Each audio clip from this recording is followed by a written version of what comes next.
Oh, almost certain.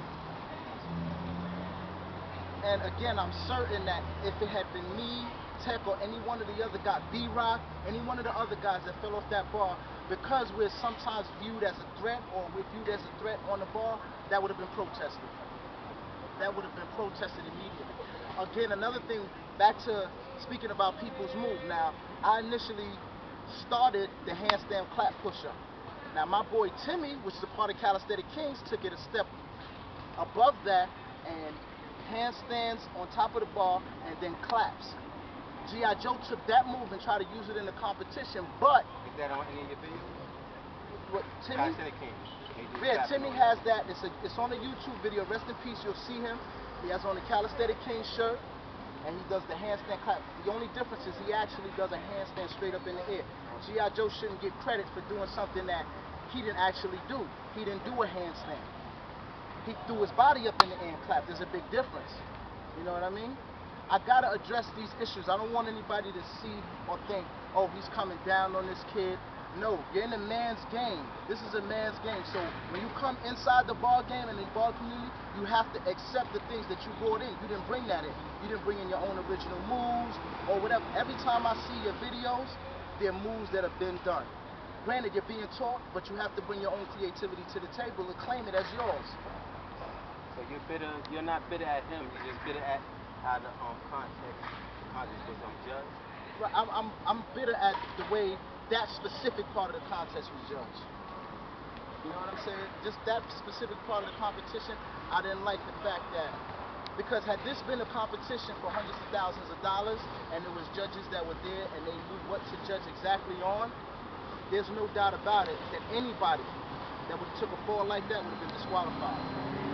Future contests, what do you think they need to do to make these contests better than what they are? Because a lot of people about these past few contests, all four of them, are disgruntled about something, and mainly it's the judges.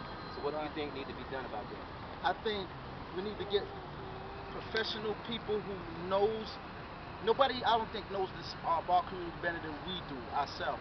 So we should pick people that are going to fairly, no matter whom or who you know, are going to fairly judge the contestants on creativity, strength, endurance, and moves, and tell them what's not acceptable.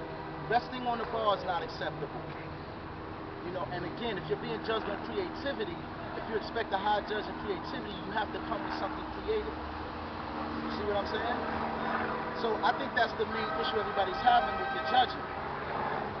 About the positive aspects of competition. What was the positive aspects of the competition? Positive is the fact that a lot of guys came out. You know what I mean? It's just unfortunate that it wasn't like, you know, it wasn't a bad turnout at all, but it kind of brought a negative vibe to it because of what was going on. A lot of brothers came out, but you know, it was already animosity and tension in the air, so it kind of brought a negative vibe to the whole situation. Some of the unsung heroes in the contest. I know more than you, Tech, G.I. Joe, B-Rock, and the administrator, you know what I'm saying, and you, Master Extreme that was doing the floor. I've seen them, you know what I'm saying, I've seen them performing. Who are some of the unsung heroes that people are not really talking about, that did their thing too? Devon is one. Devon is from Long Island. He was in the competition. He was one. His form, he did reps, he showed strength, originality.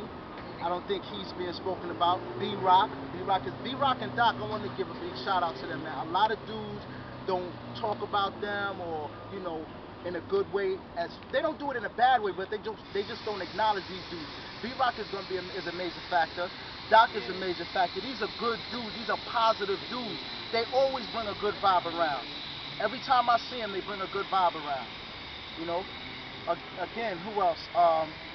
That's mainly it that I seen in the competition that's not being acknowledged. But can you compete? Doc competed too? Nah, no, Doc can compete, but B-Rock and Devon. B-Rock and Devon competed, and I don't think that they got scored fair. Like, I think their score should have been a lot higher, because they were actually doing a workout. You know, they came to the competition and followed by what was supposed to be the rules. You know, creativity, originality, strength, and so on and so forth. They showed all of that, and I think their scores could have been a lot better, by far. There's always somebody that we pay homage to, you know, but not homage because a lot of people get offended by that word. So we're gonna use the word respect. Out of the game, you know what I'm saying?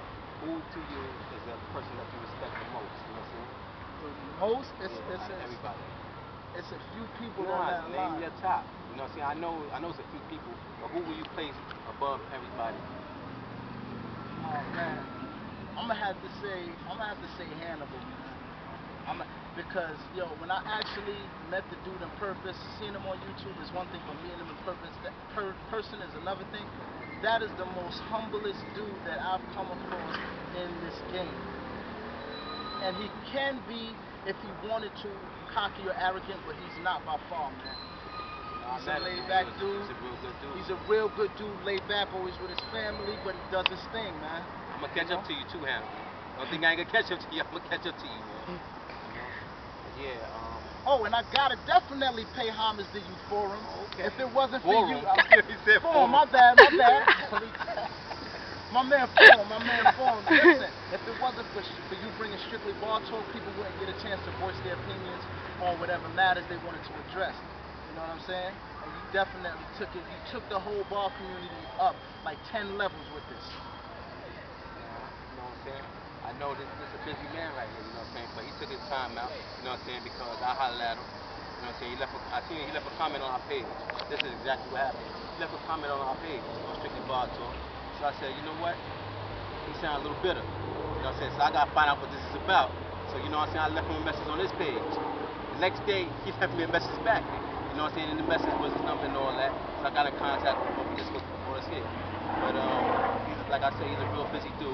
You know, so don't think that this is over by far, because it's not. I'm gonna definitely have to interview this dude again. You know what I'm saying? Real good, you know what I'm saying, calm, peaceful, you know what I'm saying, until you provoke him. You can see